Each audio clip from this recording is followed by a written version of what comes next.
आम आदमी पार्टी के राज्यसभा सांसद संजय सिंह ने रेल मंत्री पीयूष गोयल को एक खत लिखा है। क्या मांग कर रही है अब आम आदमी पार्टी? देखिए, 40 ट्रेनें अपना रास्ता भटक गई, ये बात किसी को यकीन होगी क्या? मतलब हिंदुस्तान के रेलवे के इतिहास में मेरे ख्याल से ये पहली घटना होगी जब 40 ट्रेनें अपना रास्ता भटक गईं। जिस रूट पे जाना है उस रूट से दूसरे रूट पे चली गई। कोई बहुत बड़ा एक्सीडेंट हो जाता तो, कोई बहुत बड़ी दुर्घटना हो जाती तो 2 दिन की जगह ट्रेन 9 दिन में पहुंच रही है। 7 लोगों की जान भूख और प्यास से चली गई इस कारण से, क्योंकि ट्रेनें लेट हो गई। तो मैं ये मानता हूं कि ये आपराधिक कृत्य है, एक क्रिमिनल नेग्लिजेंस है, और इसके कारण से जो लोग भी इसमें जिम्मेदार हैं उनके खिलाफ एफआईआर दर्ज होनी चाहिए, उनको जेल में डाला जाना चाहिए। इंसान की जिंदगी को इतना सस्ता बना लिया है। रेलवे की ट्रैक पे वो मरेंगे, रोड के एक्सीडेंट में वो मरेंगे, कड़कती धूप में उनके पांव, चिलचिलाती धूप में उनके पांव फट जाएंगे, और सरकार को कोई चिंता नहीं। अब ट्रेन के अंदर भी लोगों को मारने पे जुटी हुई है। किस तरह के आपराधिक मामले की बात आप यहाँ पर कर रहे हैं? क्या आपको लगता है कि मामला दर्ज होना चाहिए और किसके मुझे खिलाफ लगता दर्ज होना है चाहिए? कि ये हत्या का अपराध है।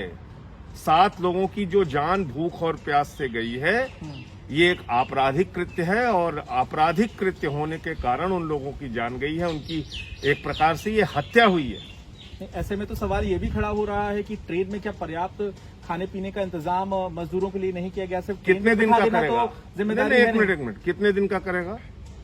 अगर मान लीजिए कोई ट्रेन महाराष्ट्र से आ रही है, या दिल्ली से जा रही है, या सूरत से जा रही है, लखनऊ की दूरी मान लीजिए पहुंचना है 8 घंटे में, 10 घंटे में, तो कोई भी राज्य सरकार उस हिसाब से इंतजाम करके देगी। अगर 2 दिन की ट्रेन की यात्रा है तो कोई राज्य सरकार 2 दिन का इंतजाम करके देगी। आप 2 दिन की जगह 9 दिन में पहुंचा रहे हो, इसके लिए आप उनको, इसका मतलब आप भूखा प्यासा उनको मरने के लिए छोड़ देना चाहते हो। कैसे इंतजाम होगा बताइए मुझे? और जो दलील रेलवे की ओर से दी जा रही है उस पर आपको हंसी आती है, इसके अलावा कुछ नहीं। ऐसा लगता है ये लोग मानसिक रूप से दिवालिया हो गए।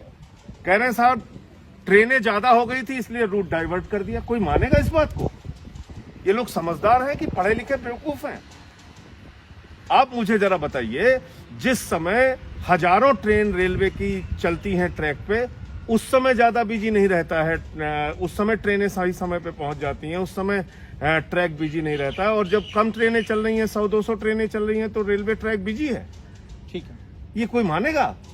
आज की तारीख में खुद सरकार ने बताया 24 मई तक 2600 ट्रेनें चली हैं फिलहाल, यानी लगभग 110 ट्रेन प्रतिदिन के हिसाब से चली है। तो आप इसका मतलब ये कहना चाहते हैं कि 100 ट्रेन, 110 ट्रेन चलाने की क्षमता रेलवे की नहीं है? जो ट्रेन जो 12,000, 19,000 ट्रेन चलाती है, 19,000 ट्रेन चलाती है जो रेलवे। लेकिन प्रवासी मजदूर अलग अलग राज्यों में मौजूद है, दिल्ली में भी मौजूद है। आगे आपको लगता है कि ट्रेन की ये स्थिति ठीक होगी क्या? ये तो मतलब कितना आगे, कब आगे होगा, मुझे तो समझ में नहीं आता। मुझे तो लगता है कि ये इसके पीछे कोई एक गहरी साजिश है केंद्र सरकार की, कि मजदूरों को सबक सिखाओ। वरना मैं तो नहीं जानता कि हिंदुस्तान के इतिहास में कभी भी 40 ट्रेनें रास्ता भटक गई हों, अपनी रूट पे ना जाएं, दूसरे रूट पे चली जाएं। ऐसा तो हिंदुस्तान के इतिहास में कभी नहीं हुआ। मैं तो समझता हूं कि ये मजदूरों को सबक सिखाने की भाजपा की एक गहरी साजिश है। चलिए, तो यहाँ पर आरोप लगा रहे हैं आम आदमी